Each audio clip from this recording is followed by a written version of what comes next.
to take this topic further, the future of retail and how to future-proof ourselves. As retail is evolving at the lightning speed, this panel will explore how retailers can adapt, innovate, and remain relevant in this era.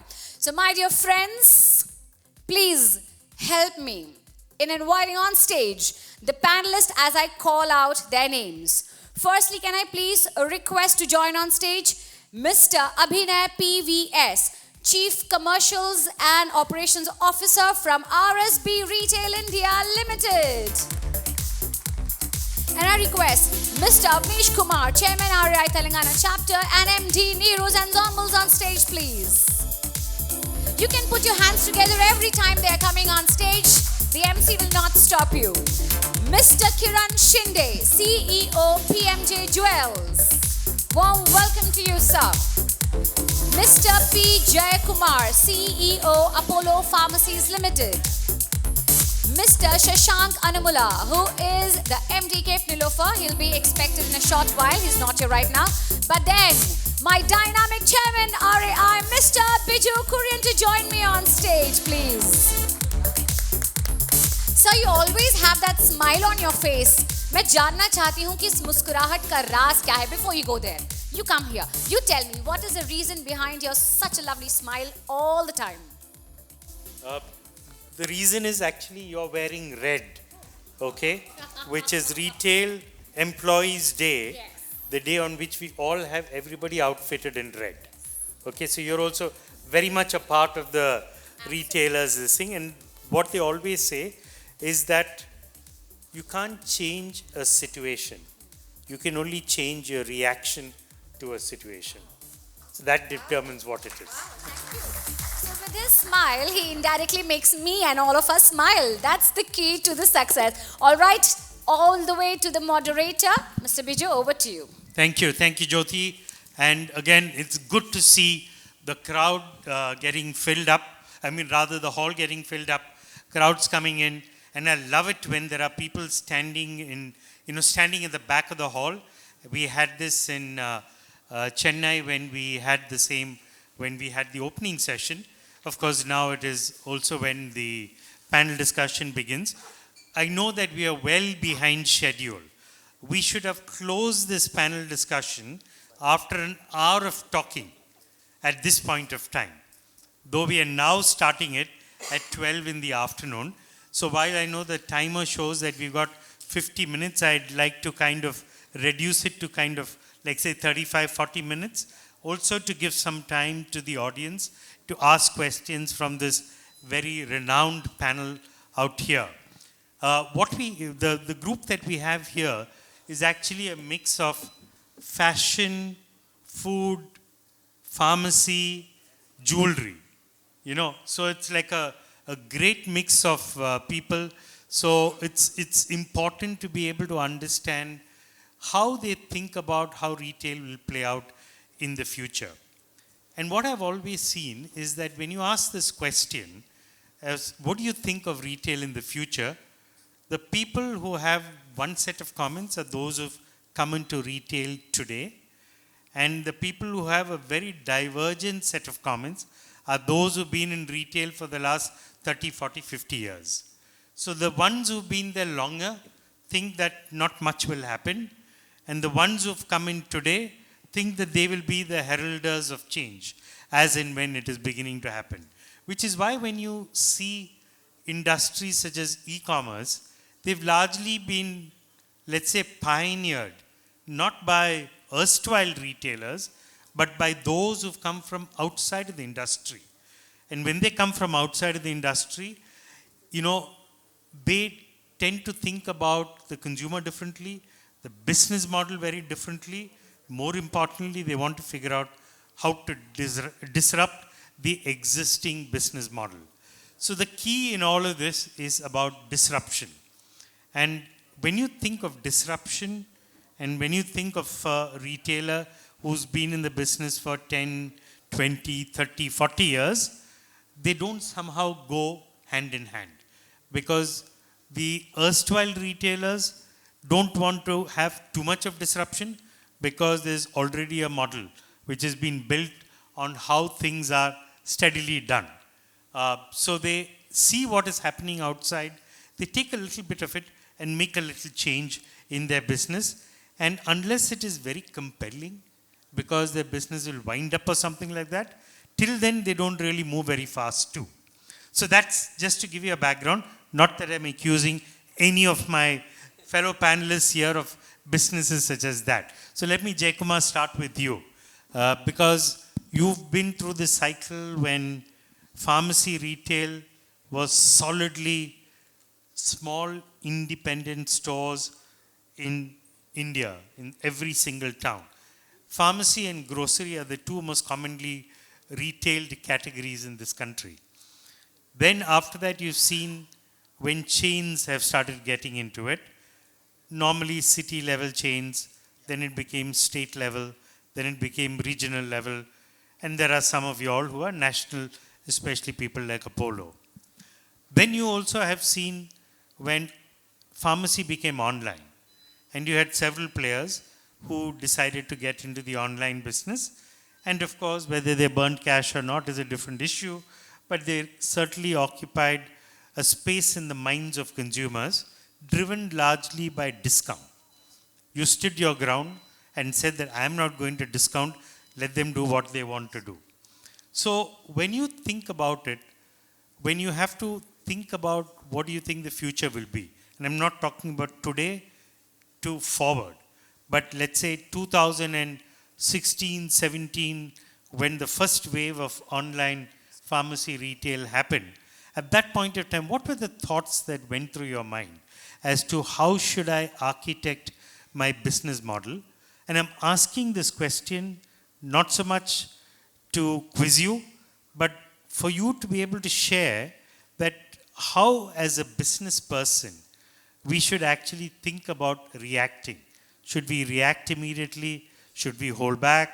Should we see how things are happening, then decide what needs to be done?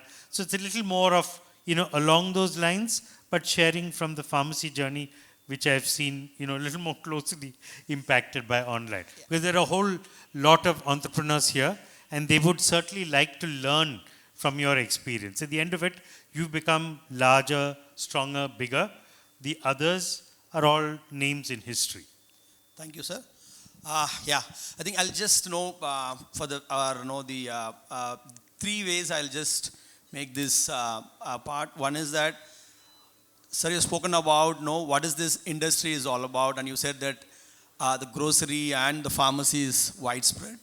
And just to give you the numbers, today in India we have close to 1 million chemists, which is around 10 lakhs, and it is highly distributed network, and out of which these chains are coming up, and currently only 14,000 of them are actually the chain pharmacies out of the 10 lakhs. So it's hardly less than 1%, but it contributes around 7% of the revenue where the chain pharmacies actually contribute. That means it's the huge the headroom, the retail, the chain is still at least 6-7% of the market. And in terms of distribution, this is also highly fragmented, 50,000 plus the distributors. So we have been doing this journey, as you said, till 2017. It's all about the retail first. So never been the online. Yes, around 2007 this online wave has come.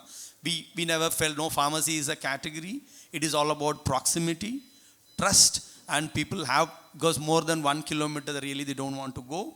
And also it's about the category which is on emergency and stuff. So we said it's not going to go online at all. Rest worried. And we being a retailer and set up the first store to today 7,000 stores, I've been part of it.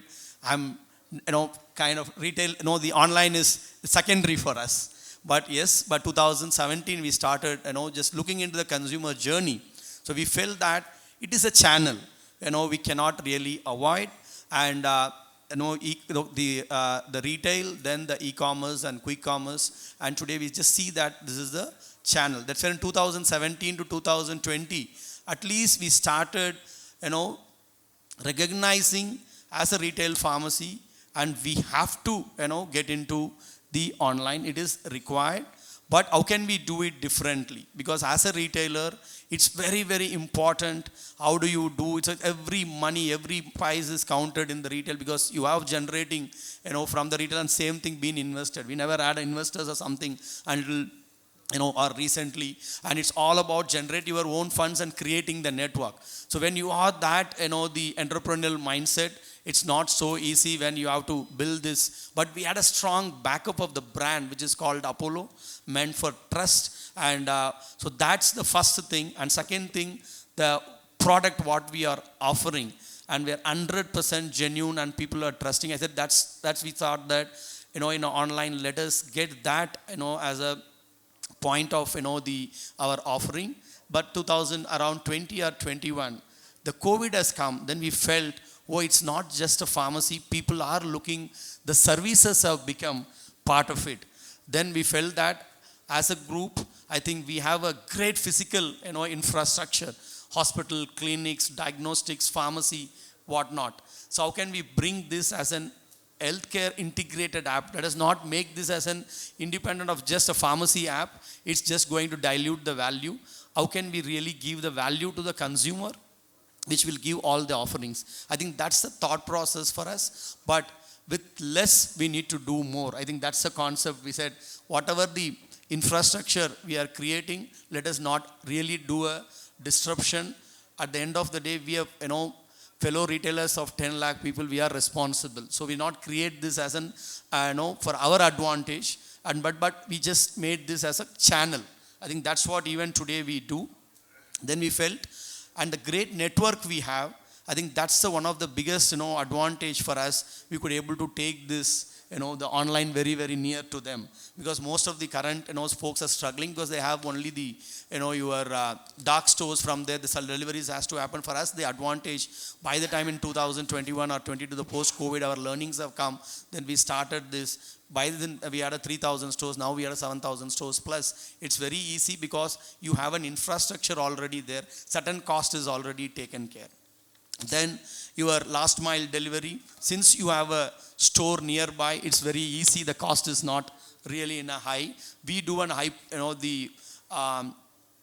the models in terms of hybrid, where my store staff also will go and deliver, as well as we use the logistics. So in this way, we could able to really mitigate the cost well, and compare with the industry peers. Definitely our cost of doing the online business is low. And looking into the future, sir, the third point which you are asked, and this is continue to coexist. And we see, this is one of the channel continue to be, but how can we do the additional product? Then from there, product plus services and personalization. How can we really bring? I think that's online definitely can do. And yes, offline, our stores, employees can engage them, but still online can do the job in terms of we are creating a lot of products around the the app. I think that gives you the kind of the next wave. So all put together, what I wanted to say is, as a retailer, we need offline and the online both, and we just treat this as one of the channel for consumer. As an omni, we need to provide this offering, and I think that's where we can able to retain the consumers. Great. So what I understood, Jayakumar, is that you're saying online is not a competitor, but online is a channel. And I, as an offline retailer, can also use online as a channel to be able to complement what I'm currently doing in the stores. A pure online only player tends to be a bit more transactional, whereas I have a relationship with the customer being an offline player, and I'm able to build on that using a variety of channels, both offline and online. Yes, sir. Great. Thank you. Let's go to the fashion industry. Avnish and Abhinay, when you think about the fashion industry, and you think about garments, and you think about stores, and RS Brothers, of course, is famous for their very large department stores which sell a whole variety of products, Chandanas and everybody else. They're all brands which originated out of Andhra, those days, undivided Andhra. And then we didn't have those stores in many other parts till modern equivalents like Shoppers Stop and Lifestyle came about. But much before that, was the beginning of the department store revolution in Andhra. But when you think about two aspects, one is in the past, people would travel long distances because they wanted a brand that they were loyal to or familiar with. Secondly, people would not be so discriminating on price. They'd look for things which they like. Now with a whole bunch of, let's say, aggressive value brands, with international brands, with many branded garments, even in the women's space, how do you see the role of retail-led brands as opposed to brand-led retail?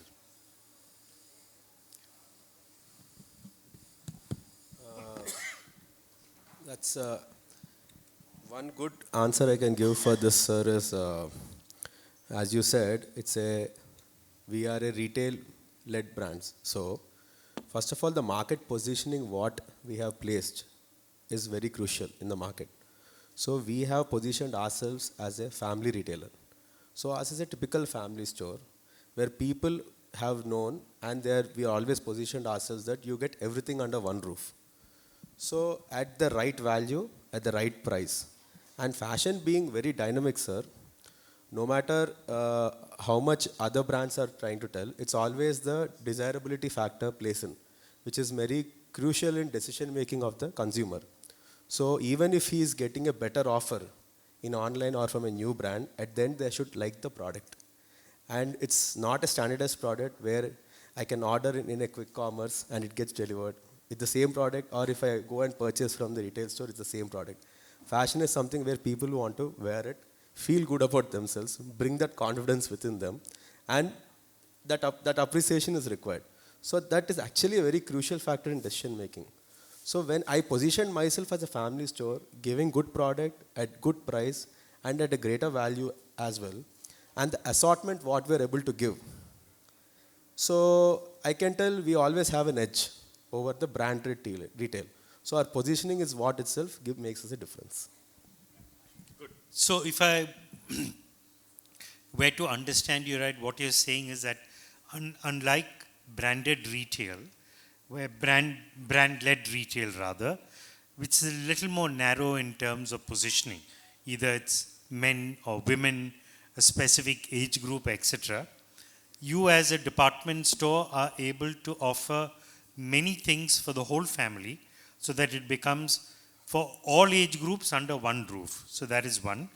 The second is that unlike online, which is a little more transactional and little more price driven, in your case it's a little more in terms of assortment, the comfort and the feel, the experience that you're able to provide within the store, which helps you to be able to build that relationship stronger with the family.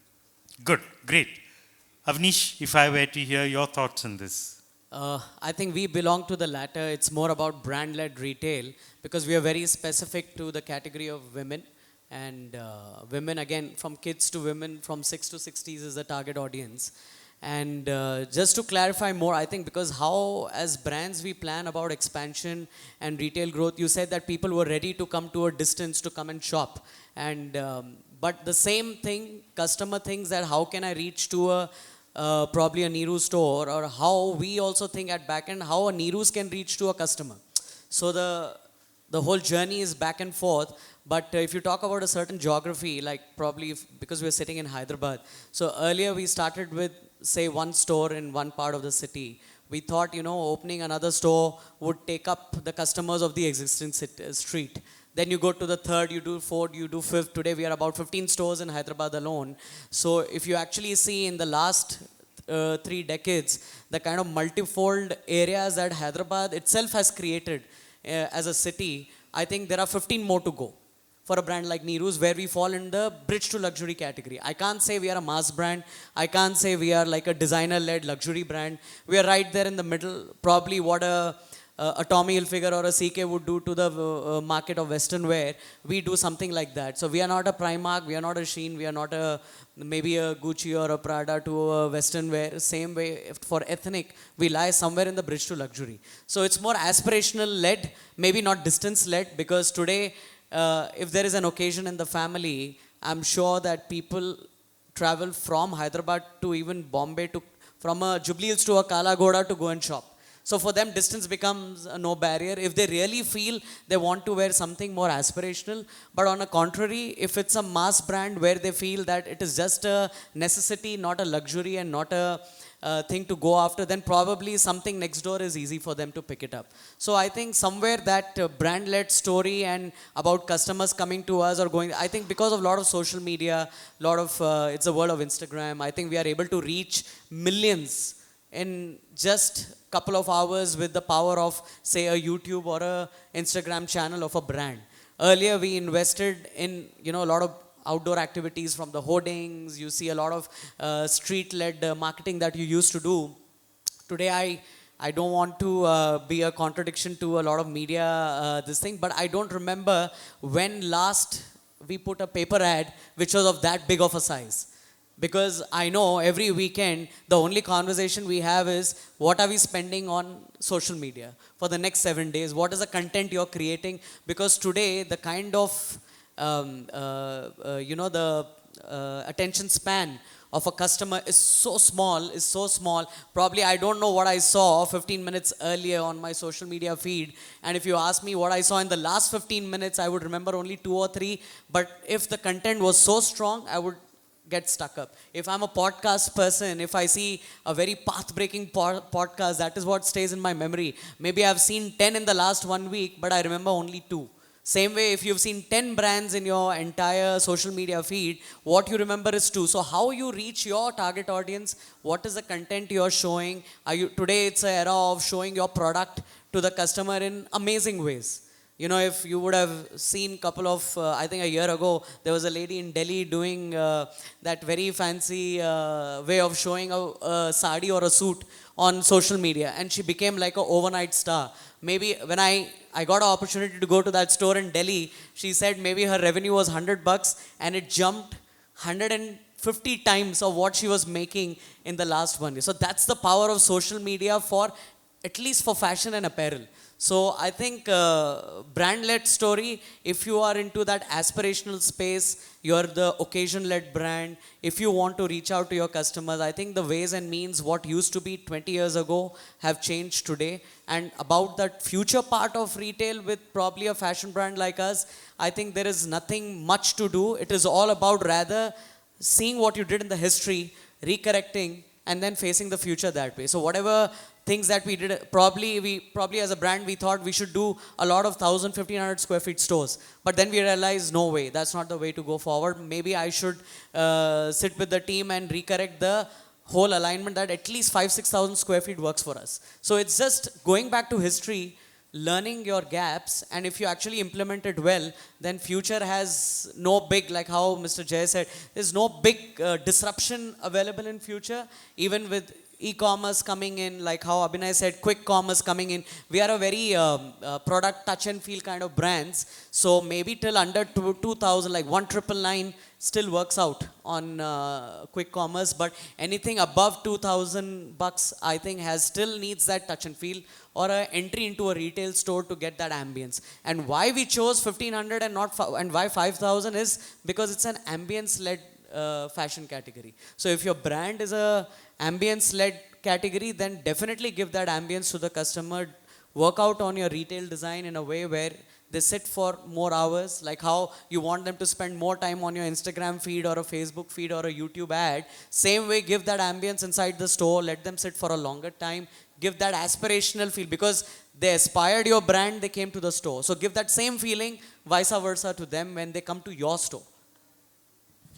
Great. Thank you, Avnish. I think you kind of expressed it very well by saying clearly that I am a design-driven brand. I want my customers who appreciate design to come to my store, feel it, wear it, and then buy it, rather than merely looking at it on a screen and deciding that they want to buy it. So you clearly are anchoring the entire experience around the store rather than just merely the product and price, which is what happens in a lot of online businesses. And just using that same thought, coming to you, Kiran, in the jewelry business, you know, it's been one of the most difficult businesses for online players. You know, in a very, very large market, I think it's some 750,000, 8 lakh crores currently in terms of the domestic jewelry business. The largest online players would probably be in the region, if you look at pure online, less than 1,000 crores. Maybe they've all got offline stores which make the rest of the revenues, including one of the brands which is going public in a couple of days. But the point is, at the end of the day, the jewelry industry has managed to retain two things. One is the fact that customers still feel more comfortable walking into a store and buying rather than buying online. And the second part of it is that from historical times onwards, jewelry has been sold on the basis of this is the material cost, this is the making charges, this is the wastage, and this is the final price. And Abhinay is also laughing because he's also got a jewelry business there. So, unlike in most other products where you have an MRP, so customers are also comfortable with that price equation. Whereas when you look at the international markets, at least from a pricing perspective, a lot of them have switched to MRP. So you can decide which order you want to answer. Yeah. The first one, actually, jewelry is also a very touch and feel product, like Avnish bhai said and Abhinay said. And it's very hard for somebody to sell jewelry online. Again, it has got a lot of design intricacy, a lot of touch and feel, and that experience matters a lot. The experience that we give in the store cannot be felt online. And the product is very non-standardized, like Abhinay said. So because, and especially for us, where 6.5, 7 lakh crore market that is there, so when we are dealing in studded jewelry, it becomes even more sharper. And then the touch and feel becomes into play, even more sharper into play. And then that is where a lot of personalization comes into play, a lot of skill on design comes in, and all of that is very difficult to deliver through a digital channel, through a digital medium. And that is the reason, though there are few of the players who are there who are doing a lot of very classic kind of designs, a very basic kind of designs who are able to do, and a lot of large chains who are selling gold coins through quick commerce and nothing beyond that. Not much on that side. So largely the business, I think in the near future at least, we would see continuing that to be very, very physical, not much of digital. But digitally, we try to innovate a lot of things. Like it is more to do with convenience, right? So having a video assisted selling, that helps.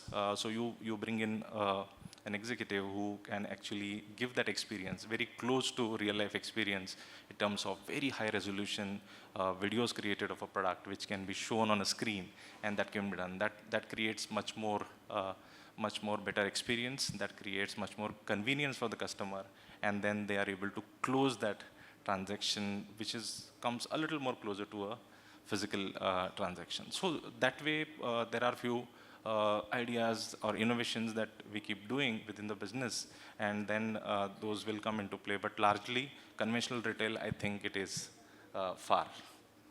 Coming to the second question that you asked, internationally, a lot of retailers are doing MRP based selling, and there is a lot happening that side. But in India, the mindset of consumer is more to do with when it comes to gold. It is not only fashion, it is not only to wear it, but also there is a store of value in that.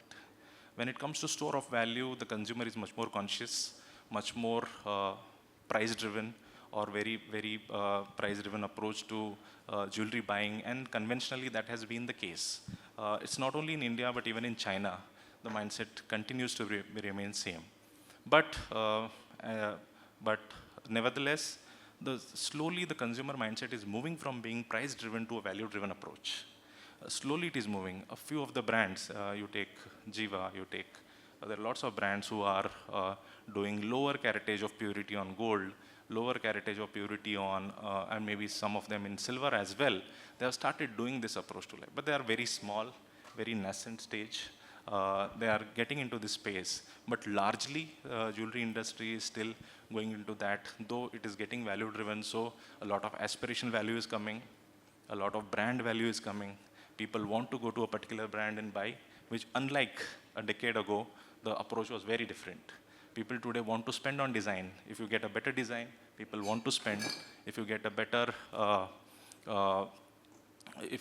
quality on diamond, people want to spend, which was unlike. And slowly market is moving towards designer approach to life. So if you see a decade ago, most of the jewelry market was plain gold. Hardly single digit contribution was coming from studded jewelry. But today if you see, the market has come to about 30%.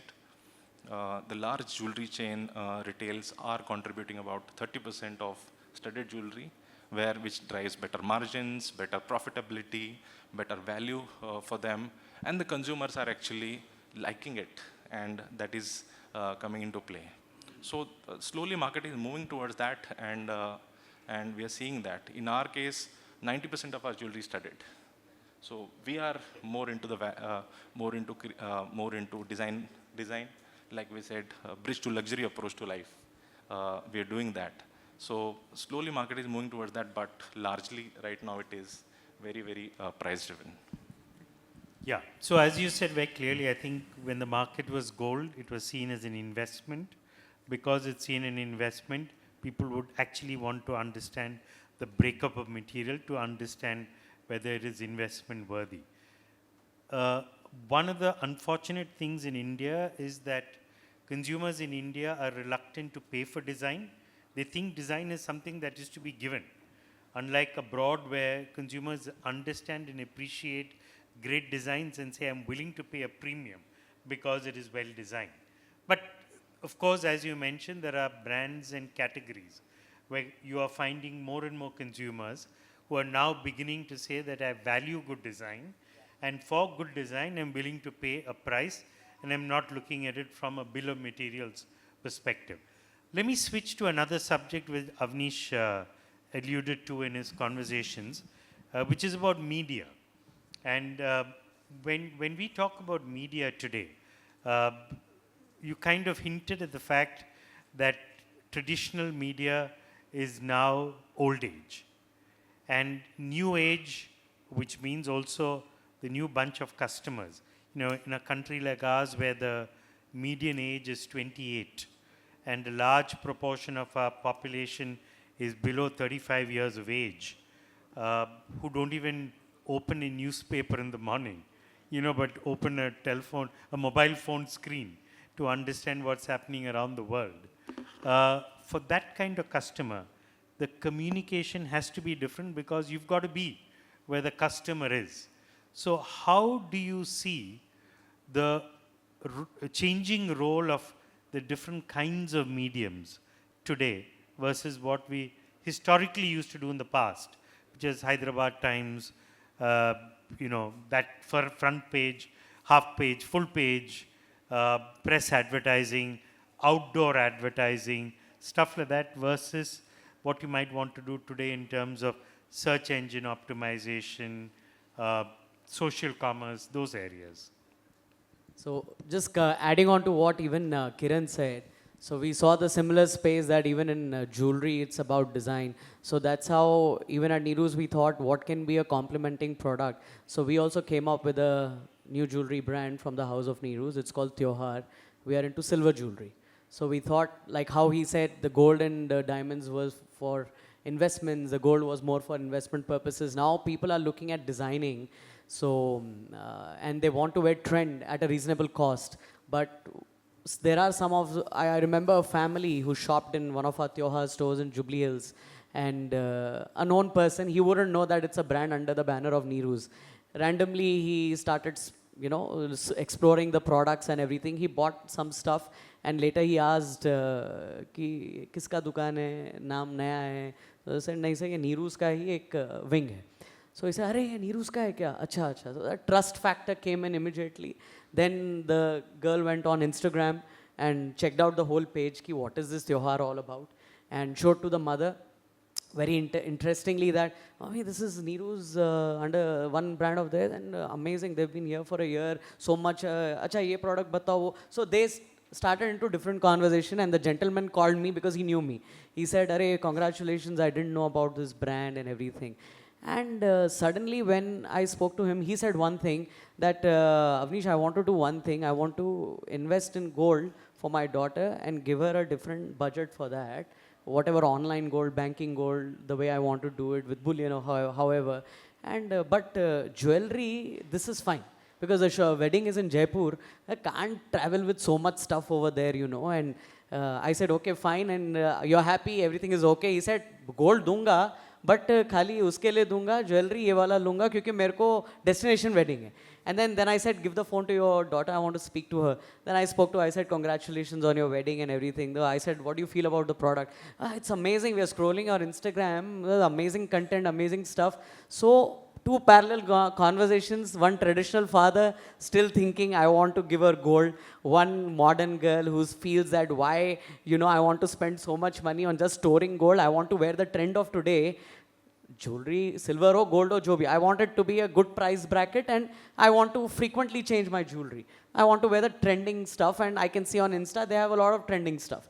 So same way, to answer two things at once. One is a complementing brand that we came up with, because design-led is the approach today, and a lot of brands are doing that. And secondly, about the media, what you're saying. So same way, what we used to fight earlier for Deccan Chronicle or Hyderabad Times in Hyderabad, I want the front page, I want a full page ad, quarter page. अगर कोई competitive brand है तो मुझे ad नहीं चाहिए, मुझे jacket ही चाहिए. I want a jacket when open. Whoever on Saturday open should see only Neeru's ad. I've spent so much money on a brand ambassador. I need that whole result to come. So that used to be a huge stress back in the days. Even if there's a metro pillar, I want these pillars, I want this hoarding, I want the airport branding and everything. Suddenly I feel everything has come down to a minus 90%, and 200% has totally gone into the SEO part of the story.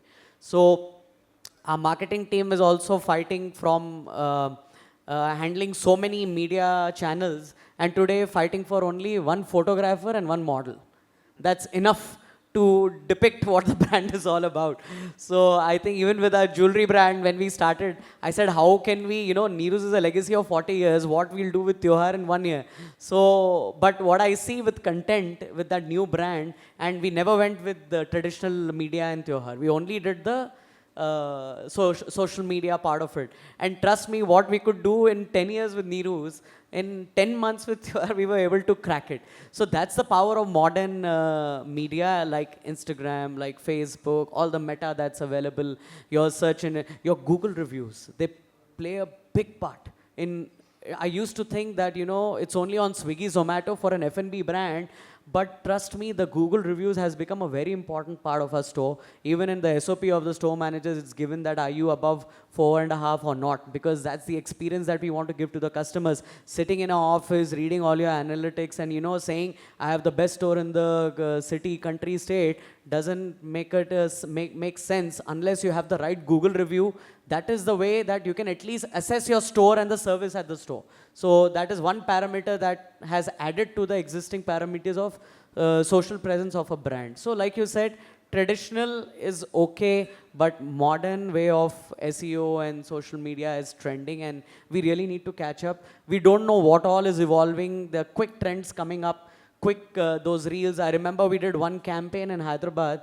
Physically we did the campaign, but the wave was created online. So probably 15 signals in Hyderabad, the major junctions, traffic signals. We had models walking with huge carry bags of Neeru's during our end of season sale. This year in January we did it, and there were about 20 models in one signal, another 20, another signal, another 20, another, so 10 signals, so 200 plus women at same time in Hyderabad on a weekend, and all the prime signals, so somebody driving 10 kilometers would stop at those 10 signals and finally would stop and ask that what the hell is happening, ye kya ho raha hai, why the models are walking, good looking girls with all those bags and Neerus and everything. So it caught the eye. So the kind of post shares, stories that we got from the people who were watching it, and after that when we made a video of it and then we started floating, it gave us a huge push. And trust me, I put only one ad in the paper where every weekend we used to have an ad, and rather we push that same video for all 4 weekends. So the entire budget of 10 lakh for ad of jacket went to 10 lakh for social media on the same weekend. Budget has not gone down. Only the medium has changed. Great. And I think it's a lovely story about social media, managing your social media presence. And it's also a two-way medium. So it's not just about what you tell people, but it's also about what people tell you. So you've got to be as cognizant and careful to make sure that you also manage your presence, because it's a two-way medium which allows for communication, but mostly it is positive. But now you don't even need a model and a photographer in today's world, because with AI you can actually do a whole campaign without a model and a photographer. And coming back to AI, Jayakumar, I wanted to just check with you. You've got a large number of stores, you've got an even larger number of customers, and you've got, and this is one category where I say demand grows as you grow older. In many cases, demand declines. So the same customer, if you were to ask them about fashion, demand declines as they grow older. But if you ask them about pharmacy, it increases as they grow older.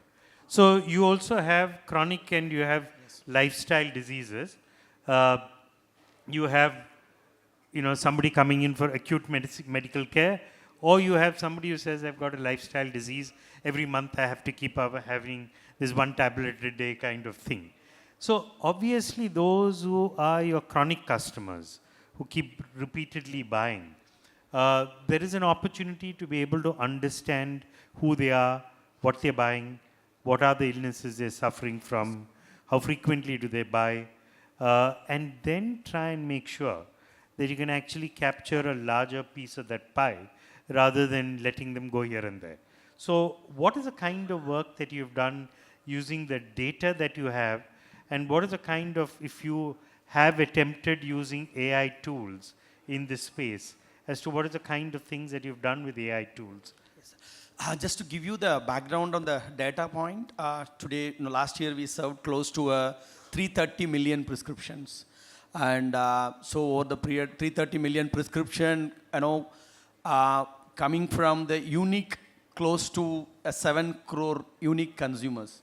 So that's spread across 8 major categories. As you said, chronic, within the chronic, we have diabetic, cardiac, respiratory, blah, blah. And also the, baby, mother, there are other categories what we are trying to build. So these all put together is a huge data, number one. First, as an organization, we have been trying in the last 4 years, try to get data, sanity right. Because the data can give you 100 cuts, but how do you really, what is that you need exactly? Through that you can able to know, focus on certain cohorts, what we need to, really. So we got the data first right, and so the dashboard's been created, different cuts. I think that is what we have been working until 2023 or so. Apart from that, the SKUs which you are talking about, one side is about the data coming from consumer side, other side the product, as you mentioned. We have close to 140,000 SKUs, but active is something like 90,000 to a lakh active SKUs. And morning have you shown the different India, even for medicines, the assortments are different state to state.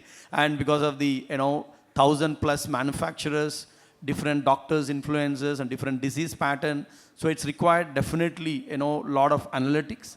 So from analytics, we have moved into a kind of AI in 3 parts, 3 areas. One is that how can we really see that inventories which we are keeping at the store, and we could able to make the sharper assortment. We could able to improve our supply chain fulfillment better. we had close to 87 to 88% with our regular algos what we have fixed. With the current model of AI with our tech team and supply chain team as actually, with the data science where we could able to bring in 3 to 4% advantage we could able to give. As you said exactly, there are seasonal. Today there's no season because it's summer, whatever is happened last year, this year, there's no summer. Summer is entire, the summer season has changed, but we could able to predict well little, before. And how can be these kind of, things are changing. Then as you said, category adjacencies. The fellow is buying, a customer who is buying a cardiac, along with that, what category adjacencies they are buying for the wellness also. I think AI is really helping us to say that this is the cohort, this customer was bought so and so, and you can just pitch in and give him this, and this will really help them. And in terms of increasing your basket as well as the refill reminders. And cut short to just say, and from the analytics we have moved into cohorting the customers in the help of AI, and just working on the new algorithms which can work on supply chain as well as the addressing the consumer requirements better. Great. I know we're running short on time, so if we can have any questions from the audience, if there's a mic which can go around to whoever needs a question. Just raise your hand and then state your name and the question that you have and who the question is addressed to. Hi everyone, thanks for wonderful insights about retail chain. So I'm just 22 years old. I wanted to get into the retail chain. So my question to Apollo CEO sir, see you mentioned there is 1 million retailers are there in pharma industry. So why do you want to open your own stores instead of collaborating with them and making better life for them like Swiggy, Zomato? Why you wanted to open your stores? Any reason behind that? See, we have been in this industry for 4 decades. This has been created with certain purpose by our chairman, providing the quality medicines round the clock for every citizen of this country. I think that's our the premise. And when your question is been, why can you really engage with them, and why you want to open your own store? That was your question, right? Yes, sir. So we are part of the fellow retailers community, and for your brand you need certain identity. For your brand, you need certain, service levels that has to be, go well and connect with your, the mother brand. So it's very important, and you go and establish it. As an organization, we tried it earlier during 2010. It's not that we have not tried, and we have collaborated with the, the chemist chains. But somehow the way where the kind of, the metric or kind of service levels, what we felt that it has to be executed at the ground, but we could not do it. So it's all about the brand will get diluted if certain parameters, and you are actually part of the healthcare saving lives, and what your delivery which you are doing, you have been 100%, you can able to say that, yes, it's coming from me. I think that's one of the big reason somewhere we felt, and that it is not actually deliverable at the ground, and you don't have a control over it. I think that was the only reason we felt that we need to go. But our lot of other areas, for example, in distribution, we have actually tied up with, if we are 7,000 the stores, almost 1 lakh retailers. Our other company, the supply chain company, collaborates well, and we have been giving a lot of the benefits of supply chain, and we have been providing them the lot of genuine medicine which we get from C&Fs and all those things directly. We are actually distributing to them. So in that way, we are actually contributing to the fellow retailers. Okay. So another small question. So how quick commerce is changing pharma industry? Is quick commerce for health medicine is required, or it's a just assumption for everyone? No, I think that's what I mentioned, the start. It's a channel, right? So it's a part of the channel. It is going to exist, but it is part of the channel. You have to live with it. Offline and online coexist. As a omni, we need to work. Thank you. Thank you. Next gentleman. Hi, I have a question for Mr. Jayakumar.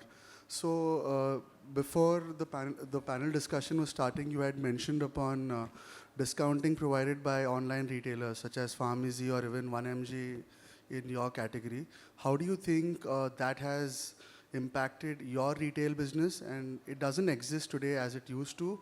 So have you moved to discounting now, or how has the change happened? I would like to know that. So yes, industry when it comes, when the pharmacies of the 1MGs have come, yes, the primary focus was on product and discounting. But from the day one, we never believed in that. So what you are going to offer in terms of genuine as well as in terms of proximity. So we actually believed in that, to an availability, because pharmacy as a category, yes, still price matters, but in which category and where, that's important. So we have curated in such a way, there is a loyalty program, yes, the guys who are coming into the loyalty program, there are certain benefits we have got in there, but we are not really, the price point of view, when you get into the comparing with other retailers, we have been very, very clear. We know what is our margin, what we are, have, what is the maximum, the discount which we can able to really offer. So from the day one, we are very, very clear, because that's where your margin model works.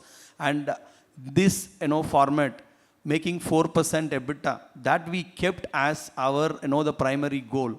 So within that 4% EBITDA, we need to make to run this business and save this 50,000 families we need to serve. That's our goal. So we kept that 4%. For the 4% EBITDA, how much available, that we actually worked on. How can we give it back to the consumer? So we designed the loyalty program in such a way, and I'm not running it here for the discount.